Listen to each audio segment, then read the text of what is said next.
Hello, ഇന്ന് chicken തോരൻ ഉണ്ടാക്കിയാലോ? നല്ല അടിപൊളി ടേസ്റ്റാണ്. ഒന്ന് ട്രൈ ചെയ്യണേ. ഈ വീഡിയോയിൽ കുറച്ച് ടിപ്സ് പറയുന്നുണ്ട്, സ്കിപ്പ് ചെയ്യാതെ കാണണേ. ആദ്യം തന്നെ കഴുകി വെച്ച ചിക്കനിലേക്ക് പൊടികളിട്ട് റെസ്റ്റ് ചെയ്യാൻ വെക്കാം. മഞ്ഞപ്പൊടി, മുളക് പൊടി, മല്ലിപ്പൊടി, കറി മസാല, ഇഞ്ചി വെളുത്തുള്ളി പേസ്റ്റ്, ഉപ്പ്, കുരുമുളക് എന്നിവ ചേർത്ത് ഇളക്കി വെക്കാം. എന്നിട്ട് ചിക്കൻ വേവിക്കാം. കുക്കറിലാണ് വെക്കുന്നത്. ഒരു വിസിലെങ്കിലും വേണം. ഇനി ഒരു കടായിലേക്ക് അല്പം വെളിച്ചെണ്ണ ഒഴിച്ച് ഇഞ്ചി വെളുത്തുള്ളി പേസ്റ്റ് ഇടാം.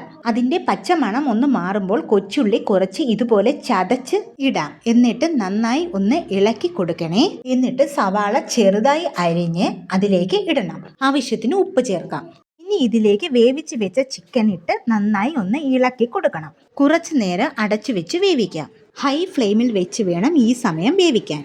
ഇടയ്ക്കിടയ്ക്ക് തുറന്ന് ഇതുപോലെ ഒന്ന് ഇളക്കി എടുക്കണം. ഇല്ലെങ്കിൽ അടിയിൽ പിടിക്കാൻ സാധ്യതയുണ്ട്. അരപ്പിനായി തേങ്ങ, മഞ്ഞപ്പൊടി, മുളക് പൊടി, മല്ലിപ്പൊടി, കറി മസാല, കുരുമുളക് എന്നിവ ചേർത്ത് ഒന്ന് അടിച്ചെടുക്കാം. ഈ കറി അത്ര സ്പൈസി അല്ലാത്തതുകൊണ്ട് ഒരുപാട് മുളക് പൊടി വേണ്ട. ഇനി അരപ്പിട്ട് അല്പം നേരം അടച്ചു വെച്ച് വേവിക്കാം. ഒന്ന് ചെറുതായി മാത്രം ഇളക്കണം. അമിതമായി ഇളക്കരുത്, കഷ്ണങ്ങൾ പൊടിഞ്ഞു പോവാൻ ചാൻസ് ഉണ്ട്. ഇനിയാണ് ഈ വീഡിയോയിലെ സീക്രട്ടിലേക്ക് പോകുന്നത്. വെള്ളം മുഴുവനും വറ്റിക്കഴിഞ്ഞാൽ നല്ലതുപോലെ ഇളക്കിയെടുക്കാം. മുക്കാൽ ഫ്ലെയിമിലിട്ട് ഒരു 5 മിനിറ്റോളം നമുക്കിത് ഇളക്കി യോജിപ്പിക്കാം.